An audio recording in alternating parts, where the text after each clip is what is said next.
Today, I'd like to turn our attention and get your views about an argument over the role of markets in the realm of human reproduction and procreation. Now, with infertility clinics, people advertise for egg donors. And from time to time in the Harvard Crimson, ads appear for egg donors. Have you seen them? There was one that ran a few years ago that wasn't looking for just any egg donor.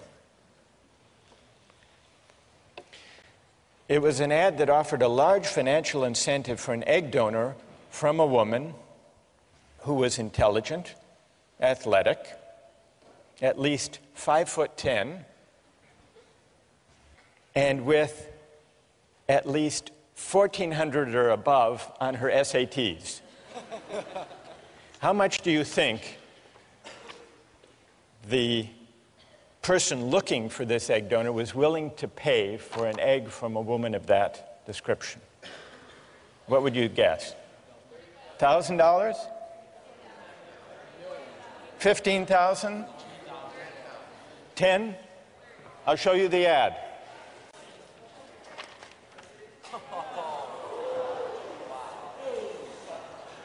$50,000 for an egg, but only a premium egg. What do you think about that? Well, there are also sometimes ads in the Harvard Crimson and other college newspapers for sperm donors. So the market in reproductive capacities is an equal opportunity market. Well, not exactly equal opportunity. They're not offering $50,000 for sperm. But there is a company, a large commercial sperm bank, that markets sperm. It's called California Cryobank. It's a for-profit company. It imposes exacting standards on the sperm it recruits. And it has offices in Cambridge between Harvard and MIT, and in Palo Alto near Stanford. Cryobank's marketing materials play up the prestigious source of its sperm. Here is from the website of Cryobank the information.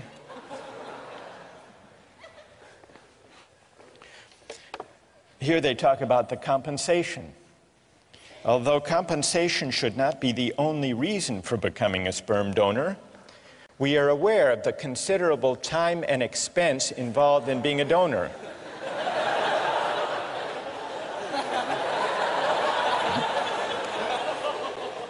So, do you know what they offer? Donors will be reimbursed $75 per specimen,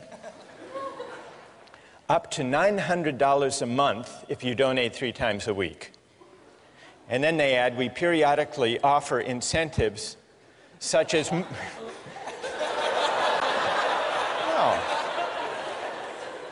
such as movie tickets or gift certificates for the extra time and effort expended by participating donors. It's not easy to be a sperm donor. They accept fewer than 5% of the donors who apply. Their admission criteria are more demanding than Harvard's. The head of the sperm bank said the ideal sperm donor is 6 feet tall, with a college degree, brown eyes, blonde hair, and dimples. For the simple reason that these are the traits that the market has shown the customers want. quoting the head of the sperm bank, if our customers wanted high school dropouts, we would give them high school dropouts. So here are two instances, the market in eggs for donation and the market in sperm, that raise a question about whether eggs and sperm should or should not be bought and sold for money. As you ponder that, I want you to consider another case involving a market and, in fact, a contract in the human reproductive capacity. And this is the case of commercial surrogate motherhood. And it's a case that wound up in court some years ago. It's the story of Baby M. It began with William and Elizabeth Stern, a professional couple, wanting a baby, but they couldn't have one on their own, at least not without medical risk to Mrs. Stern. They went to an infertility clinic where they met Mary Beth Whitehead, a 29-year-old mother of two, the wife of a sanitation worker. She had replied to an ad that the center had placed, seeking the service of a surrogate mother. They made a deal. They signed a contract in which William Stern agreed to pay Mary Beth Whitehead a $10,000 fee plus all expenses, in exchange for which Mary Beth Whitehead agreed to be artificially inseminated with William Stern's sperm, to bear the child, and then to give the baby to the Sterns. Well, you probably know how the story unfolded. Mary Beth gave birth and changed her mind. She decided she wanted to keep the baby. The case wound up in court in New Jersey. So let's put aside any legal questions and focus on this issue as a moral question. How many believe that the right thing to do in the Baby M case would have been to uphold the contract, to enforce the contract? And how many think the right thing to do would have been not to enforce that contract? So it's about, the majority say enforce. So let's now hear the reasons that people had, either for enforcing or refusing to enforce this contract. First, from those, I want to hear from someone in the majority. Why do you uphold the contract? Why do you enforce it? Who can offer a reason?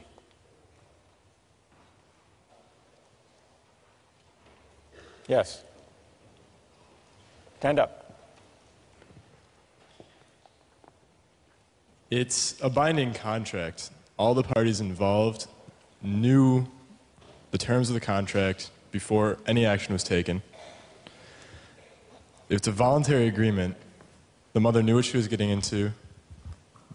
All four intelligent adults, regardless of formal education, whatever. So it makes sense that if you know what you're getting into beforehand and you make a promise, you should uphold that promise in the end. Okay. A deal is a deal, in other words. Exactly. And what's your name? Patrick. Is Patrick's reason the reason that most of you in the majority favored upholding the contract? Yes? All right, let's hear now someone who would not enforce the contract. What do you say to Patrick? Why not? Yes. Well, I mean, I agree. I think contracts should be upheld when all the parties know all the information. But in this case, I don't think there's a way a mother, before the child exists, could actually know how she's going to feel about that child. So I don't think the mother actually had all the information. She didn't know the person that was going to be born and didn't know how much she would love that person. So that's my argument. So you would not, and what's your name? Evan Wilson. Evan says he would not uphold the contract because when it was entered into, the surrogate mother couldn't be expected to know in advance how she would feel.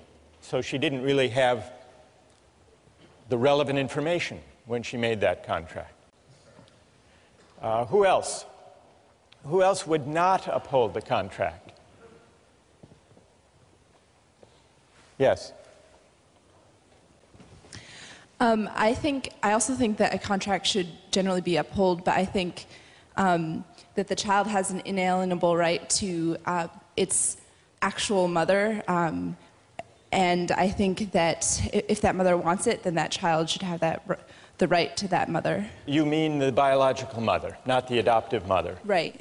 And why is that? First of all, tell me your name.